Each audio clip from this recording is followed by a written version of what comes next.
Монгол офицер ахлах төрөөч байдагч та. Бэлтгэл болон чөлөөнд байгаа эрхэм хүндэт ахмад байж та. Улсын орны маань сүр хүч, эр зориг, сүр тэмрээ илэрхийл болсон та бүхэндээ Монгол Цэргийн өдрийн болон орчин цагийн зөвлөх хүчин үүс байгуулагдсны түүхт 97 жилийн баярын мэнд хүргье.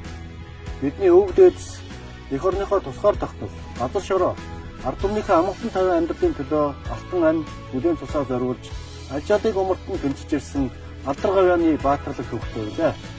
Тиймээс монголчууд бид ариун гал голомтоо сахин хамгаалагч ард түмнийхээ өмг төшиг болсон цэрэг ирсээ хүндэн дэвтэлдэг нандин уламжлалтай.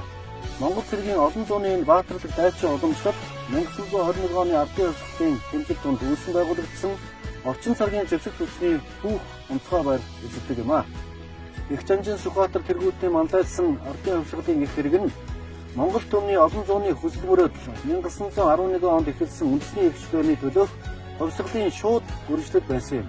Энэхүү тэмцэл Тэмүүлийн ялалт одоогоос 97 жилийн өмнөх тэртээ нэгэн өдөр шивээ хаагдаж хуурайтсан ардын хувьсгалын партизануудын сүрлэг ухаагаар эхэлж улмаар эрхэг Монгол цэргүүд эх орныхоо тусгаар тогтнолыг ертөнцийн чихнээр дуусган зарласан түүхтэй билээ.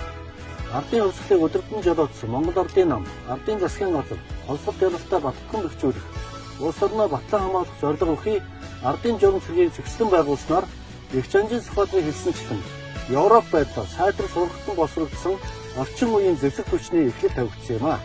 Эрхэм нөхдөө улс эх орныхоо батлан хамгаалах тогтолцоо төрийн цэргийн байгуулалт зэвсэг хүчний хөгжлийг эрчимжүүлж шинэ шатанд гаргах нь Монгол төрийн бодлого үйл ажиллагааны бас нэгэн зорилго юм а.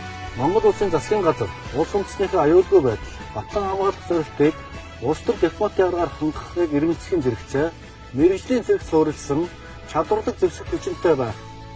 Түүнийхээ үүрэг гүйцэтгэх чадвар боломжийг нэмэгдүүлэх чиг шугамыг тууштай баримталж бие бүрэлдэхүүний мэргэжил зэвсэглэл техникийн шинжилэл зэрэг зэвсэг хүчний хөгжлийн чанарын үзүүлэлтийг нэн тэргуунд хангахыг чухалчилж байна.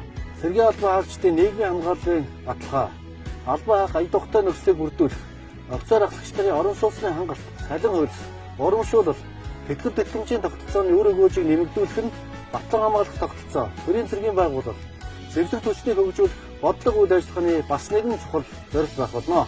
Зэвсэг хүчин маань манай орны залуу үеийнхний цэрэг эх орон чөмөөжил, иргэний төлөвшил, бие болдог, сэтгцүүн хатуужил, сахилга хүмүүжлийн сургууль байсаар ирсэн. Монгол цэргийн эрхэм дайчдаа. Монгол цэргийн болон орчин үеийн зэвсэг хүчин байгуулагдсны баярын өдөр эх орон ард түмнийхээ төлөө алтан амиа өргөсөн баатарлаг элсийнхээ алдар гавьяаг болон үе үеийн ахмад дайчдынхаа чин сэтгэлийн хичээл зүтгэлийг бид эргэн дуусгах ёстой. Хойш үедээ ахмадуудынхаа алдар гавьяа, эр зориг, бахтан сайхан үлгэр дуурайлыг хэлж сануулж байх нь бид бүхний эрхэм үүрэг юм а. Ийм учраас эх орноо батлан хамгаалах ариун үйл хэрэгт залуу нас, эрчүүч, эрдэм боловсролоо харангүй зориулсан ахмад болон одоо цагт албан үүргээ нэр төртөө биелүүлж байгаа нийт албан хаагчдаа Монгол улсын засгийн газрын нэрийн өмнөөс болон хувьяасаа дахин талархал илэрхийлж чин сэтгэлийн халуун баяр хүргье. Монгол улсын зэвсэг хүчин түүхийн бүхэл үед эх орныхоо аюулгүй байдал тогтвортой хөгжлийн найдвартай баталгаа болж ирсэн. Цаашид чинь эрхэм нэт төрөв хадгалж залуу үеийн хүсэл мөрөөдлийн бодит илэрхийлэл, цэрэг эх орон чөлөөний төв ундрах, бие болдор, сахилга хүмүүжлийн том сургууль, хүн ардынхаа өмг төшиг, улс орныхоо тогтвортой хөгжлийн нэг баталгаа байна гэдэгт итгэл төгс байна. Зэвсэг хүчнийхээ эгнэнд багтаж, хүмүүжид бэлтгэгдсэн цэрэг хүний хувьд миний бие баярын өдөр та нартаа дахин баярын мэнд хүргэж алдар гавьяа Жанжин тугаа үрд мөнх дээдж явахын өлзий хямралтай өрөөлийг өргөн дэвшүүлье. Олон зууны баялаг түүхээ орчин үеийн ололт амжилтаар баттган бэхжүүлж буй манай зэвсэг хүчний яруу алдар Мандан Баатар болтугай. Монгол улсын төлөө зүтгэе.